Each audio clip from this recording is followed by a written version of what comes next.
তুমি ছাড়া তো আমার আর কেউ নাই। আল্লাহ গো, তুমি যদি মাফ না করো কে আমাকে মাফ করবে? তুমি যদি মাফ না করো কে আমাকে মাফ করবে?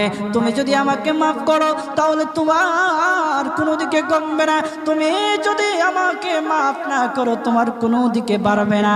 আল্লাহ গো, তুমি আমাকে মাফ করে দাও। সারাটা জীবন অন্যায় কাজ করেছি, সারাটা জীবন নাফরমানি করেছি, আমার কাছে কালেমার দাওয়াত কম আসে নাই, আমার কাছে কালেমার দাওয়াত কম আসে নাই, আমাকে লোকেরা কম বোঝায় নাই। ওগো আল্লাহ, তুমি আমাকে মাফ করে দাও। মাফ না করলে কোথায় যাব, কার কাছে যাব?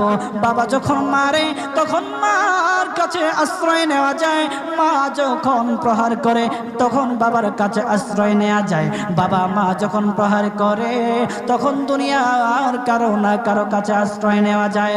ওগো